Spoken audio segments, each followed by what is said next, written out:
Good evening, everybody. I'm Steve Walker from Skwawkbox and pleased to be part of the production here, which has, I think, gone really well despite numerous technical challenges, and everybody has worked really hard to get it all working. So I hope everybody's enjoyed the day so far. We're about to start the session on socialists and local government, or the local state, which will be chaired by the estimable Mandy, Clare, and I will be a panellist because there's lots to talk about on that front, on what's going on in Liverpool. And we are just checking that Mandy is available online to chair the session, and as soon as we've got confirmation on that, then we'll be diving in and getting on with that. In the meantime, until we know that that is ready to go, then a quick rundown as to what is happening in Liverpool at the moment, which is that there was the commissioners were imposed on the city, and that was welcomed by Keir Starmer, shamefully, by the Tory government, and we were put in a position where the Tories are essentially running the city. One of the scandals that has been coming out of potential scandals is the Beautiful Ideas Company, or BCO, which is a company that was set up by the council and run by right-wing councillors to supposedly generate cash for local communities in the north of the city where the two football grounds are. And they were running on a cash basis the car parks that were used by matchgoers every weekend for Liverpool and Everton football clubs. And as it came out, because I covered on Skwawkbox an internal council report that looked at the events there, and there had been essentially an almost entire lack of any audit of how much cash was being taken, where that cash was going. Some of the cash was used to fund companies with strong links to the people who were running it. Some of the cash was used to fund a job for one of the councillor's daughters, and an official city council report on that, on those events, has been essentially covered up and suppressed by the council for quite a long time now, since 2018, I believe. They've now said they're going to release that, but they are releasing a redacted version, and they haven't been very forthcoming about what is getting redacted. And they have even brought back some of the people involved in the initial events to help oversee the release of the report and the supposed activities that are going to be made in response to that. So that all doesn't look very good from the outside, at least. And the mayor has said that these are historical events, but how historical are they if the council is bringing back some of the people that were involved the first time around? So I gather that we're now ready to bring in Mandy and the rest of our panel, and I'm very delighted to shut up and let somebody else take over.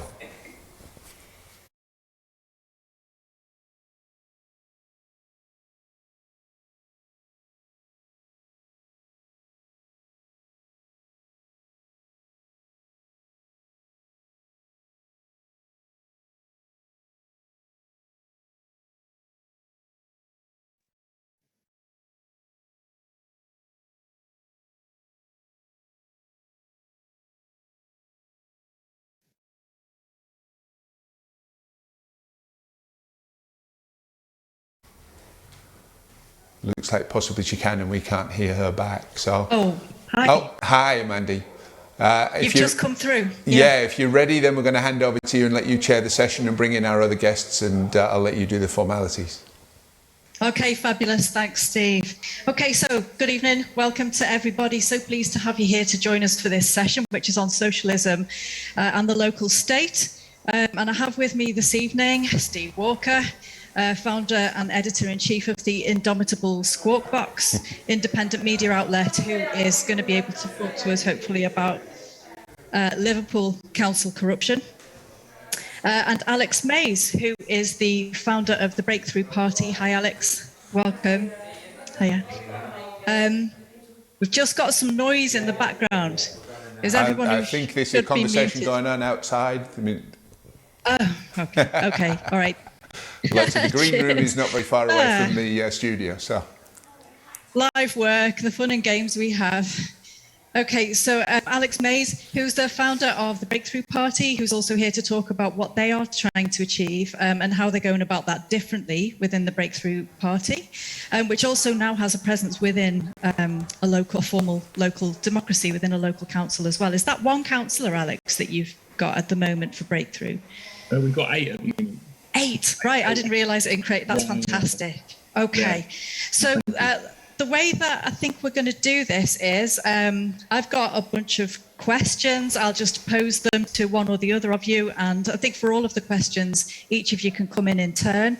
I'm a local councillor. I can't really speak authoritatively about the situation in Liverpool or what's happened with Anna or any of those issues, Anna Rothery. But certainly I can talk in general terms about being a local councillor. I'm an independent now, was previously a Labour councillor. And Steve's published my statement on why I left, but so I'll begin with the general question, really, just to start us off in relation to what, as socialists, we think that the role of a local council should be, and how far away from that in reality local councils are, sort of in your experience, in terms of your knowledge. I'll pose that first to you, Steve, I think.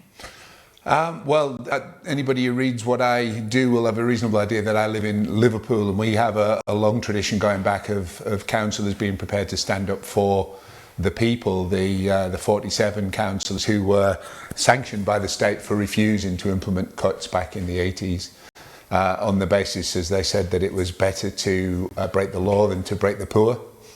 And that's a very honourable tradition, and they're very highly regarded here in the city.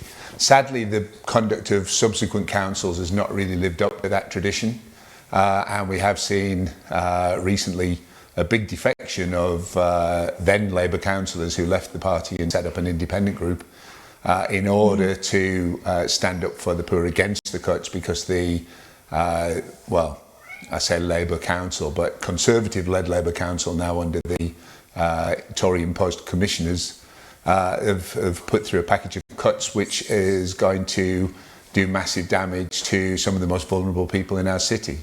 So, in short, I think, the idea is that a socialist council should be fighting tooth and nail and using every means at its disposal to make sure that whatever happens, the most vulnerable are protected. And sadly, at the moment, certainly from my point of view as a local resident, I'm not seeing that happen. Okay, thank you. I think that's a fair comment from my point of view. Alex, any comments on that yourself? What do you think we should be doing that we're not doing? Yeah, completely. I totally echo Steve's points, really. Like, I think there's a lot of things that councillors can be doing. When we think of the decade of austerity that was imposed by the Tory Lib Dem coalition and then continued by a Tory government, there was obviously, I think there was a lot of councils that sort of nodded along and went, this is okay, and let the sort of cuts happen. Like, when you think of the amount of public services that are absolutely decimated by austerity, just got some sort of figures in front of me, but you've got over 1,200 bus routes, over 900 youth centres, over 700 libraries, and over 800 children's centres and family hubs. This is a lot of things to lose. These are the beating hearts of our communities. And I think that so many local councils up and down the country kind of just accepted the cuts, didn't really do much about it. And as Steve said, I don't think a lot of them fought tooth and nail for their constituents, for their local communities. And there's so many things that people can do, I think, in terms of fighting. I think there needs to be that, we're seeing it down in Tower Hamlets with Aspire. I'm sure, as Steve mentioned as well, Liverpool Independents are doing that work and trying to build back services and trying to make communities what they once were. But I think there's lots of things that councils can be doing. I think pushing for community wealth building, I think, is a massive thing as well that isn't really talked about enough or enough by local councils. To help redirect that wealth back into the local economy. And place that sort of control and the benefits of it into the hands of local people. I think not only is it important from an economic perspective, but I think it's as well bringing that sense of togetherness and belonging, which I think has been really vanishing from our communities. I think since the 70s, 80s, really since Thatcherism. And And I think if we can do that, and I think councillors' jobs really is about how can they bring communities together to fight for common goals and common values as well. Absolutely. I think we had a really interesting example where someone took on Labour as a local independent, and that was at town council level.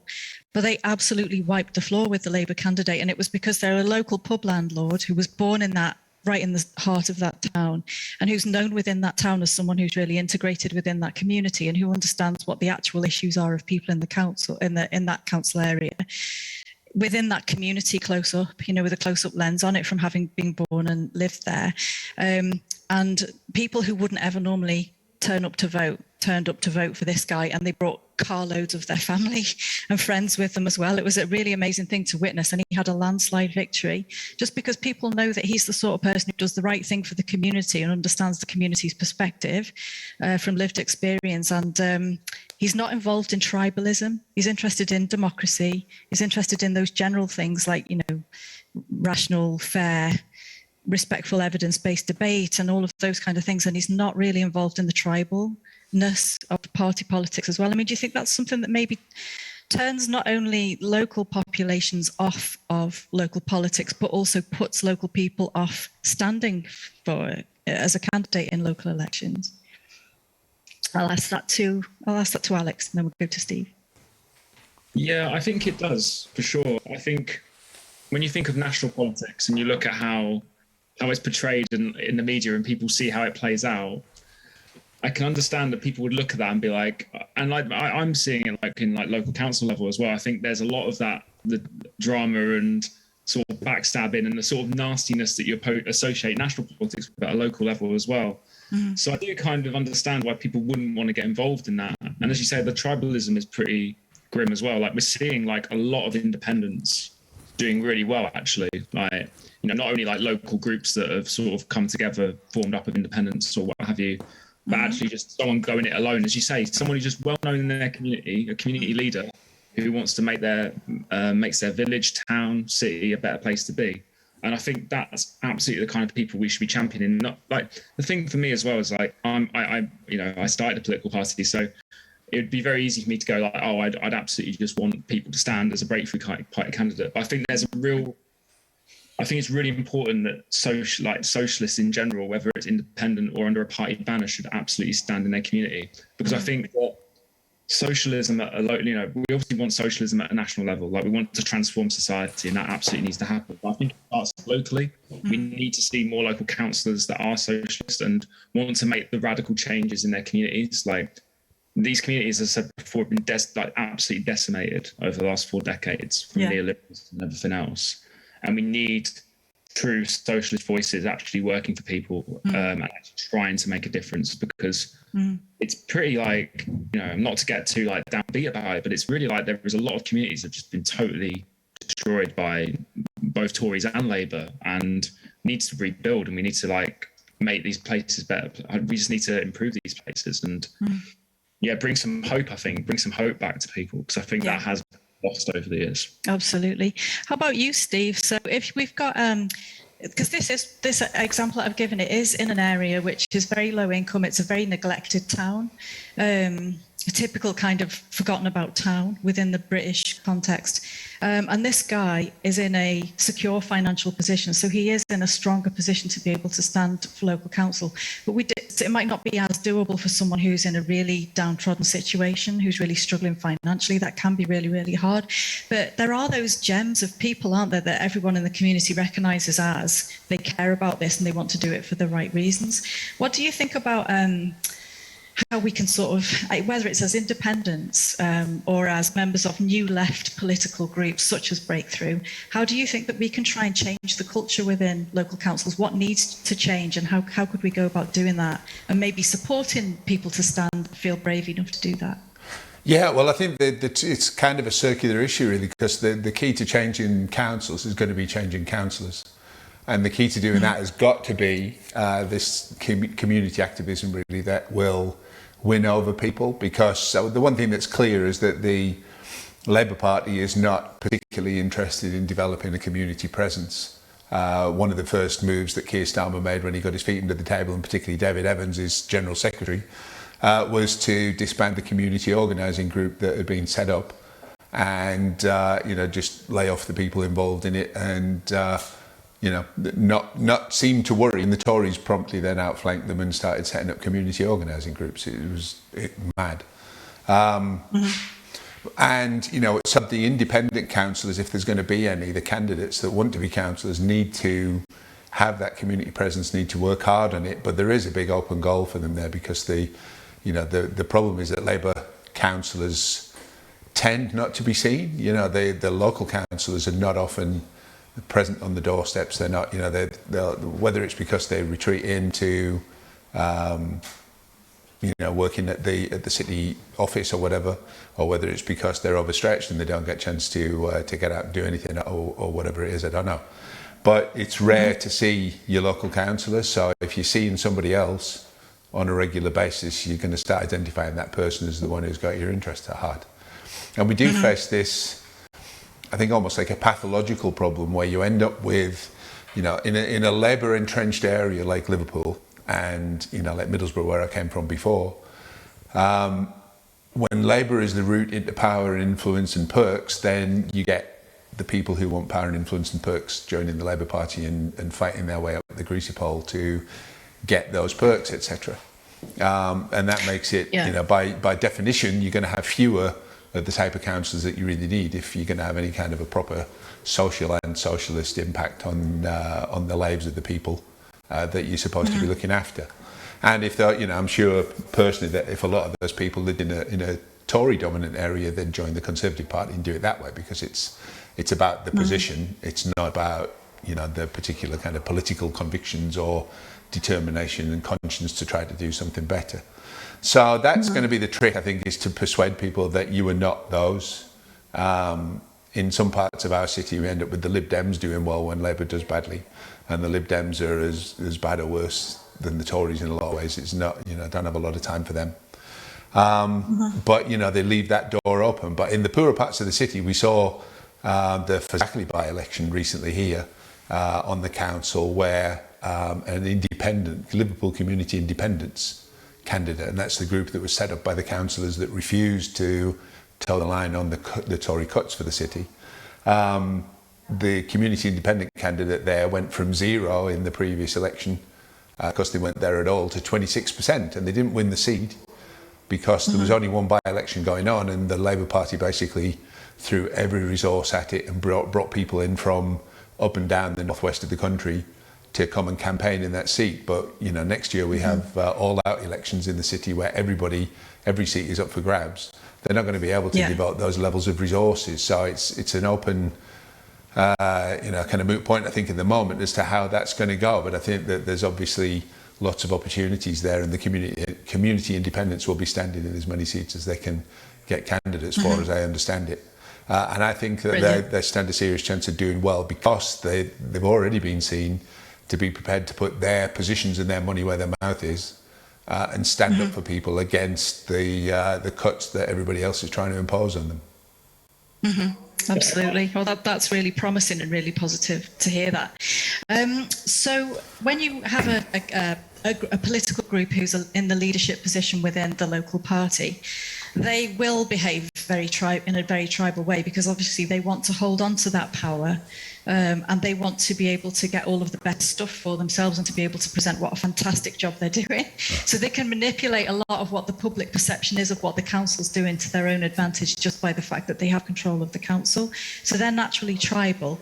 That leaves everybody else who's not in that leadership position, the smaller parties or the independents or whatever, to either continue along tribal party lines or to try to work more closely together on sometimes just issue by issue on individual issues, or sometimes on broad principles, as I said, of kind of upholding democracy and challenging that, or working together if they see a problem.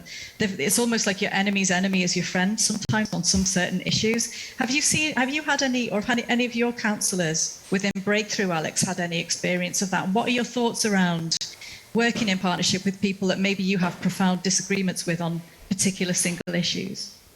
I think this is a really good point, and the best example I can think of off the top of my head was in Spelthorne Borough Council. So we have two councils there in Spain South. and they work collaboratively with like the Greens, the Lib Dems, and Labour. And the whole idea is like, you know, and personally, like, I don't know if I agree with the whole get Tories out mantra, because I think that some Labour councillors and MPs can be just as damaging. But I understand the sentiment, and we don't have a whip in place to be like, you can't work with these people or whatever. Like, I understand why they're doing it. Totally understand why they're doing it. But I think what they do is they do it very much on an issue by issue basis. I think there will be things that they will disagree on politically, because you know, when you try and compare the policies and the politics of someone who's a Lib Dem to someone who's in a Socialist party, there are going to be things where it's like, can't agree on that. I think cooperation has to exist in some capacity or another. I've been saying this since I started the party as well, like on the left in general, something that we've really struggled with for quite some time, even among just the left in general, let alone other groups. But like, I think there is a way to collaborate and just work for the best possible outcomes for people. And I don't think it's a particularly bad thing. I just wanted to come back on what Steve was saying before, just because I think what he was saying about Labour and what they're sort of doing at a local level is really interesting, because he's right in the sense that like they are just totally ditching the community organising element of their operation, which I think is really a very strange move. Because I think that there's a lot of political parties already that don't bother putting down those roots in local communities, and they sort of just turn up on your doorstep like 4 or 5 weeks before an election and then just disappear again. And I find that really weird, because like, you know, I think if socialists want to win and bring about the change that we need to organise and be embedded already in communities. Like, there's absolutely no shortcuts to winning seats in local elections or general elections. Like, we've already started that process, and it's like we started out organising in a few constituencies. We're hoping to get into 35 constituencies by the end of the year. And like, you know, linking up with different organisations, sort of like figure out how we can work with them and how we can help people and like speak to people. Like, God, like, how many political parties actually speak to people, actually find out what they are really struggling with, what they need and what they want help with. And you know, like, this is an approach that does, don't get me wrong, I think the reason why a lot of people don't do it is because it isn't easy and it does take time, but it has to happen. And there's no other way to do it. So yeah, I just wanted to sort of come in on that as well, because I think it's really Thank you. That's really cool. Steve, so do you think, in your opinion, could we, as independents, as small and new left political parties, are we missing a trick in terms of cross-party working? Is there a tendency, perhaps, as we've been within Labour and on the left, to be a bit squeamish about working with people from different parties on particular issues that everyone in the community can benefit from, or you know, if it's about better democracy or about what the grassroots issues are that are important to people that you're representing? Yeah, I mean, at a very local level, I guess it depends on the personality and character of the person that you're considering working with.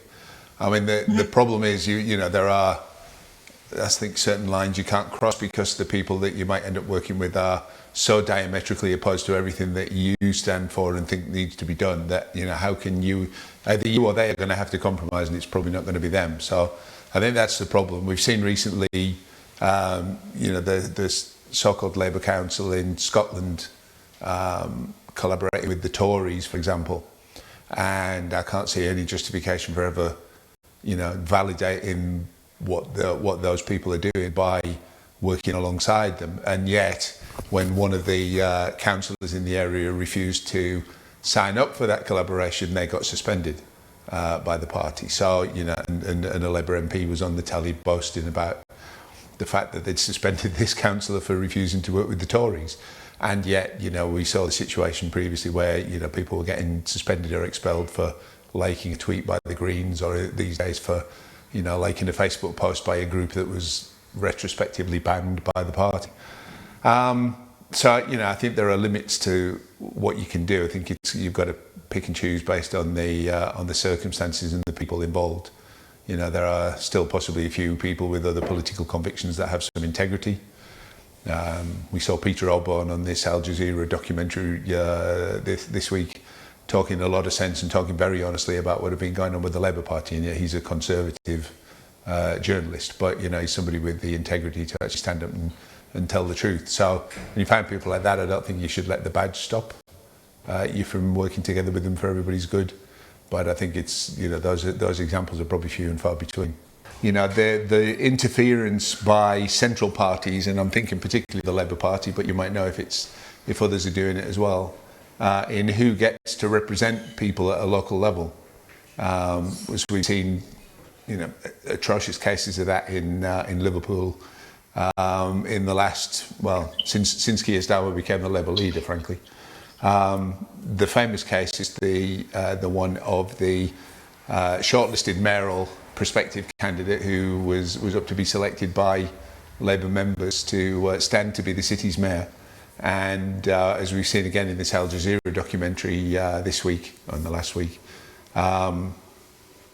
she was grossly libelled and completely stitched up out of that selection process. So members in the end got a choice of voting between two people that that hadn't even been shortlisted in the first place. One was, you know, I think he was in his 20s and had, you know, a fairly recent councillor with not much experience, and the other was a slightly older woman who was had been a councillor since 2019, and I think had been planning to step down until all of a sudden she got roped in to be the councillor, the mayoral candidate. So members were presented with a short list of one right winger and one more compliant with the right wing, from my assessment at least. And there was only ever really going to be one person selected out of that, so it was pretty much a procession. And and she's now the mayor of the city, but the candidate, the black candidate, black woman that everybody would have probably selected, was stitched out of that on the basis of outright lies about her record and her personality, and purely on a political basis, as it's now been revealed. So we've had that situation, but we've also had then the Labour Party take direct control from its head office of selection processes in this city for council candidates. So we have a Labour, what they call the Liverpool officer in the Labour Party now, who actually left the party to go and campaign for the Tinge Party, the Change UK lot, at the last general election.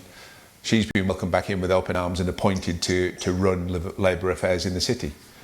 And when it came down to the selection process, the overseer of that was a certain Mr. Luke Akehurst, who's again been exposed by these Al Jazeera documentaries, writing appeal letters on behalf of people with a record, right-wing people with a record of racism and abuse in the party. So that's the level of national politics and the level to which they're all the same, and they're trying to impose more of the same on local people.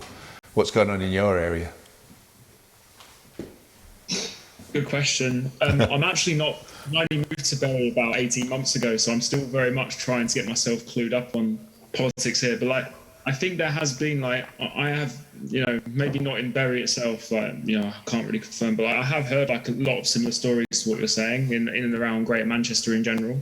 There has been a lot of that way of working. I just can't understand. For me, I just can't understand how they can keep calling themselves a democratic socialist party when there is neither any democracy and there's democratic no socialism. or socialist neither. Yeah. So.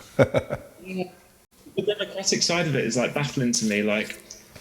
Not even from I guess not even from absolutely it's the right thing to do anyway. Giving local members or regional members, in our case it's regional members because we're not quite at that point where we've got big, massive local branches, but giving them the say and the choice to pick who they want to see stand. I just can't especially in a larger party like Labour or whoever else, they're gonna local people and local members are gonna know who's the best person to stand in that area, not Keir Starmer or someone just in London, locked away in the central office in London. It's absolutely baffling to me, and I think we saw it definitely. I think I know it's sort of going more to a sort of national level of politics, but we saw it in Hartlepool, didn't we? I think that was the big example of where they really popped up when they got such an awful candidate place and they got absolutely battered.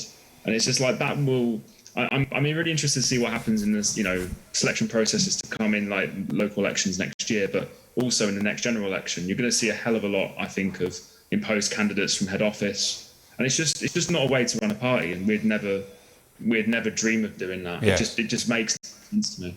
Well, there's been massive stitch-ups, not to mention bullying, abuse, threats and all kinds of stuff to get rid of left-wing candidates that they don't like. So, you know, anybody who thinks that it'll be any different when it comes to them getting in right-wing candidates that they do want is in cloud cuckoo land, probably. I believe we've got Mandy back. Can we confirm on that? I'm so sorry about that. I don't know what happened. The link just disappeared. I'm back in. Hi, Mandy. No, welcome back. On my phone, can you hear me okay? Yes, while you were gone, we just got on to great. talking about some of the kind of abuses of democracy that have been going on in the name of the so-called socialist, Democratic Socialist Party, Labour. I was going to come on to that as my next question, because obviously with the release of the Al Jazeera documentary, it's really put the lens up close on it. I mean, I think a lot of, because of the work that you do, Steve, and that other people within the left media do, probably a lot of it is nothing that we didn't already know, but it's just confirming it and giving us the evidence in a more tangible way. I mean, thinking about it though, even when we had a Corbyn leadership, there was still a lot of tribalism about who should be stood as a candidate within local areas. There was still a lot of top-down control over that, whether it was, and some of that was because we had the tribalism between the left and right. We had to make sure that it was our man or woman or whoever that was going to be in that candidacy. But the unions and the momentum on some occasions, including within Liverpool, installed people that the local party, left-wing party members or the local community wouldn't necessarily have chosen if that choice had been given to them. Any thoughts on how, as an emerging new left political scene, I'll put it to Alex and then I'll come to you, Steve, how we can try and make sure that local communities and local party members genuinely do have more of a say in that process, that we can safeguard that so that it's more grassroots, and also so that we've got some structures in place to support particularly people that are already oppressed for one reason or another, so that they're not going into a vulnerable situation isolated within a local council or within Parliament, and and have that to deal with on top of their existing oppression. So we've got better representation, say, of oppressed and underrepresented groups. I think this is really important. For me, I think it's quite simple. I think it's just essentially, as you say, like having the processes there that are democratic. Well, I know it sounds like a really crazy idea given what Labour's been doing in recent times, but just have we're a new party and like we're still trying to iron out. Like we appreciate that as we evolve, we're going to adapt and evolve new processes as well. But like for anything when it comes to like candidate selection or anything like that, like it just has to be decided by local members. Like we literally we're at, as I said before, we're at the stage where we're not quite at the level where we have enough members to have like really big local branches, but we're starting to build them.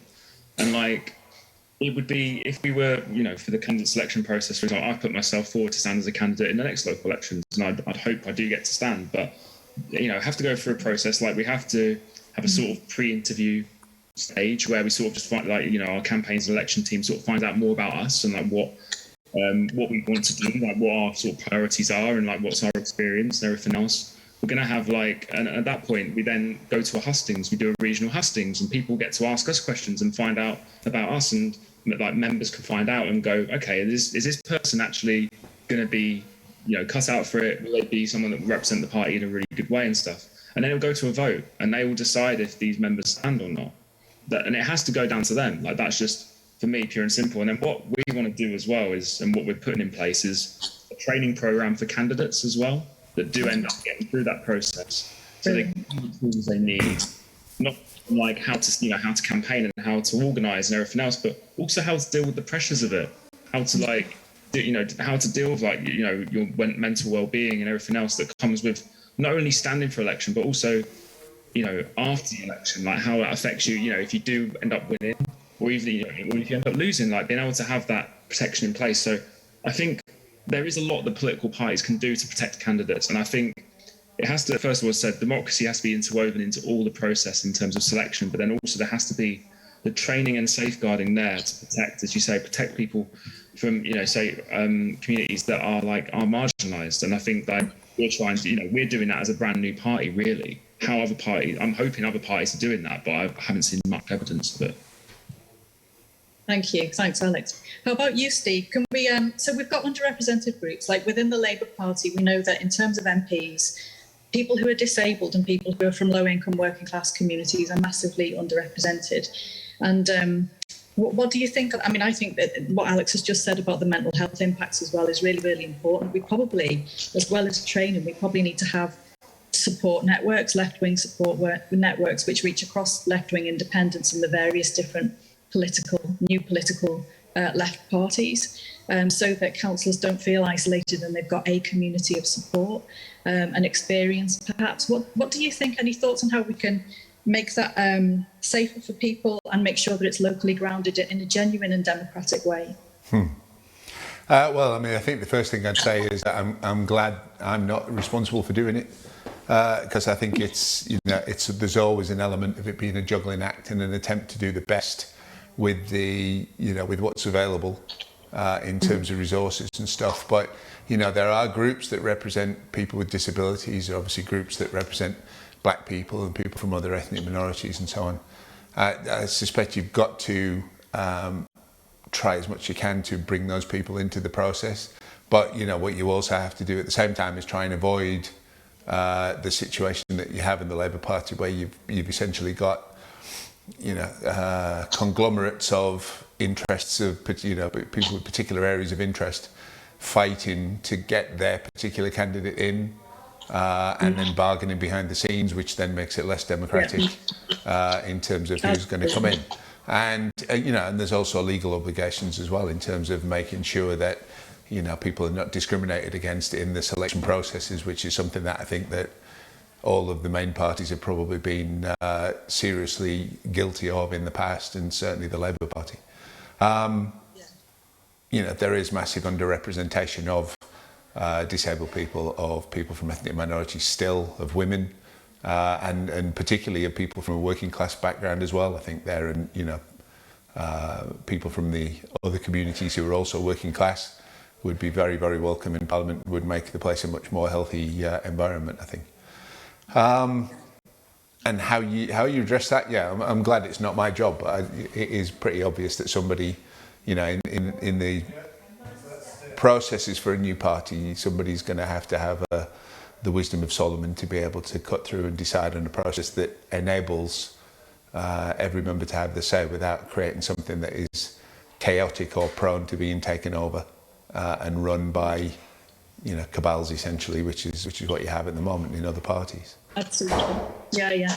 And in terms of sort of representation of each individual group within each sector of the minorities definitions, in terms of women had achieved over 50% of representation at local council level within the Labour Party, so they weren't allowed to have all women shortlists as a result of having exceeded that 50% threshold, right, until the number had dropped down to 50% or below. But the vast majority of those women weren't working class, low income women. So it feels like it's really important, but there's no legal protection for people who are on low incomes, but it's still politically important, particularly on the left, that we try and sort of rebalance that. It's a difficult one, I know it is. Absolutely, and I think that the issue has been as well that the tools that are meant to achieve better levels of equality, like all women shortlists, do tend to be prone to being manipulated by particular groups. So you would often see the Labour Party, if they had a particular right-wing candidate that they wanted to impose on members, and that was a woman, and they had a left-wing candidate who happened to be a man, they would make it an all-women shortlist to make sure that you couldn't get the left-winger in. So that had no real commitment to actually improving things for women as it should have been, but they were exploiting that in order, for their own ends, which is what we see in pretty much every area. Yeah. I was going to come on as well to ask you a little bit more about. We've just been told we've got 10 minutes, so okay. I've got one more question, and then we'll call it a wrap. So elected representatives at local council level don't have. I mean, we've got the Nolan principles, which are supposed to guide how we behave towards each other, how we behave as councillors, integrity, honesty, and all of that kind of thing. We have to declare any gifts, and all of these kinds of things. We've got these guidelines. But there aren't really any obvious routes to resolving treatment that increasingly, sort of within an employment context, if it was an employer that you were talking about rather than council colleagues or the council leaders, those colleagues would end up in court for their behaviour. How helpful or unhelpful? Just thinking, we can think about it maybe in terms of Liverpool, in terms of what happened to Anna. I know she tried to take the council to court, the Labour Party, it was the Labour Party to court. And the judge rejected that, and then she had to pay costs. And they were talking about on Al Jazeera this week. What do you feel? How well do you feel codes of conduct and the law support people who have volunteered their time and become a locally elected representative? What do you think possibly needs to change? I'll put that to Steve first. Well, in the way that the CHRC report on the Labour Party was a bit of a farce in a lot of ways, but it did say that the idea of political interference in disciplinary processes should be completely out of the question and ruled out. But the Labour Party hasn't done that. It's just changed the way that it politically interferes with those processes. But you need to have something in place which will effectively rule out political interference, because oftentimes horrid people get away with horrid stuff because it's politically expedient for their colleagues and bosses in the party, and they fear the damage of a scandal more than they want to do the right thing by the people who've been victimised by people in various ways. That is widespread, and we are seeing, even in the unions now, in some cases we're seeing conduct by union leadership that should that would cause a strike and massive outrage if it was some other kind of employer. So, we have to hold ourselves to a higher standard. We have to hold anybody who even thinks about wanting to represent us to a much higher standard. And there needs to be serious penalties for people who disregard those things for political purposes. And at the moment, by and large, because it's all done by networks and by not necessarily the old school tie, but in some cases it's that as well. But these networks of mutually appreciative connections that the press will cover up for somebody that they like, they'll expose somebody that they don't, etc., etc.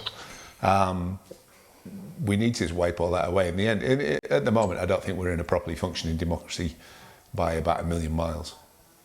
Mm-hmm.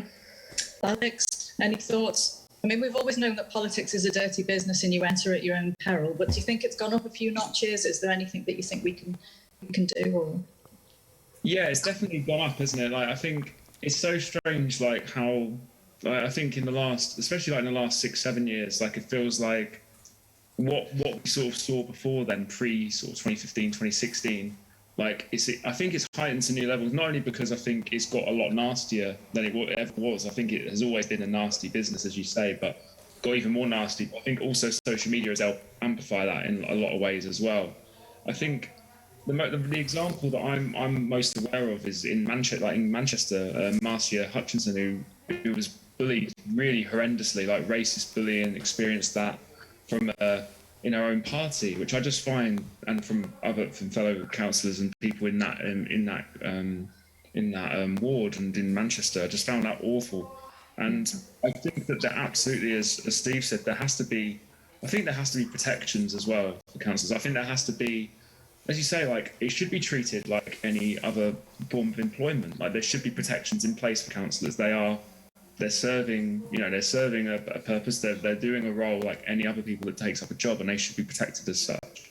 And there should absolutely be harsher penalties for people. It seems like people just get away with absolute, like the most shocking behaviour that you would just never. If you did any of that sort of behaviour in a normal work, you'd be sacked. Pretty much you'd be sacked, or at least suspended, or face some sort of disciplinary action, and that just doesn't seem to happen with council or local council level. So I think that has to be something that I think that's some sort of code of conduct that's brought in for local officials to adhere to, and just like any other job, there has to be that, and there has to be the proper procedures in place to make sure that people can be disciplined if they do break them. I think that should just be a normal thing to expect. The fact that that doesn't exist already is quite shocking, to be honest. Yeah, I agree. Possibly maybe we could go back to what we were saying earlier about if we have councillors who are known within the local community, really well known, then members of the public would be more aware. They'd be in touch with them and have those connections already. They'd be more aware if someone was being mistreated and more inclined to turn up to the local council themselves publicly at meetings and speak against that in support of them. And that in turn might put pressure on and force leaders of councils to behave better or to have tighter processes in place to make sure people are protected, because I don't think there is enough protection for people who are doing that role at the moment. But I'd like to, I think we're going to draw it to a close now, and I'd like to thank you both so much for a really fascinating and interesting discussion, and it's so great to get your take on that. And I'd love to work with you more, Alex, on how you're shaping things up within there. We're supporting the Socialist Labour Party to get back up and properly running. And I'm sure there's a lot that we can do to support our, mutually support our candidates and share ideas and stuff like that. I think it's important that we work together. I think we can hear Luke Akehurst or someone rustling around in the background. So apologies to everybody for the sound issue. But thank you so much to Beyond the Fringe for hosting us to have this discussion, and have a great rest of the event, everybody. See you soon. Bye-bye. Thank you, Mandy.